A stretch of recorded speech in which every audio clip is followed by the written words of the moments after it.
అందరికీ నమస్కారం. ఈరోజు ప్రోమో రానే వచ్చింది. కాకపోతే నేను చేయటం లేట్ అయింది. ఇవాళ భరణి వాళ్ళ అమ్మాయి, అలాగే కళ్యాణ్ వాళ్ళ అమ్మ. కళ్యాణ్ ఎంత ఎదురు చూశాడో, వాళ్ళ అమ్మ వాళ్ళు మాట్లాడరు, వాళ్ళ అమ్మ వాళ్ళ నాన్న ఇద్దరు మాట్లాడరు.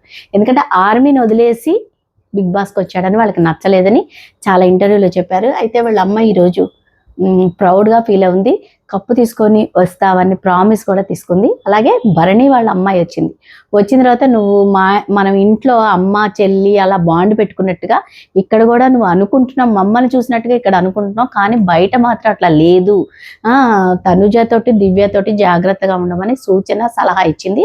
అలాగే తనుజకి ఏదో చెప్పింది, దివ్యకు కూడా చెప్పింది. ఎపిసోడ్లో చూడండి, అది కరెక్టే కాదన్నది మీరు కామెంట్ రూపంలో ఒకటి చెప్పండి. అలాగే రీతు వాళ్ళ అమ్మ వచ్చింది. మనం నిన్న చూసినట్టయితే పవన్ వాళ్ళ అమ్మ వచ్చింది.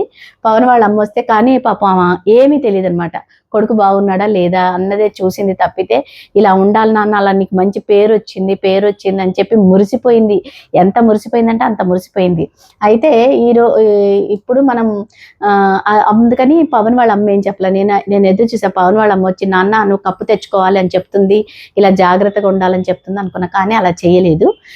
పవన్ తను తెలియదు. అయితే రీతు వాళ్ళ అమ్మ వస్తూనే అప్పడాల కర్రేది, నీకు చాలా చెప్పాలి, నీకు చాలా చెయ్యాలి, నీ సంగతి చూడాలి అంటూ స్టార్టింగ్ రావడంతోనే అట్లా చేసింది. మరి ఏం చెప్పింది ఏం చేసింది అన్నది మీ అందరూ ఎపిసోడ్లో రేపు నేను చెప్తాను. రేపు కూడా చూసి చెప్తాను ఏం జరిగిందన్నది.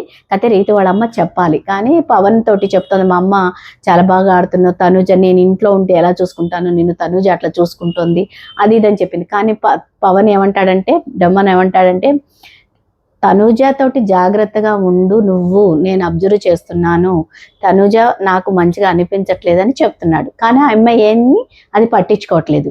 మీరేమంటారు? మీ కామెంట్ రూపంలో చెప్పండి.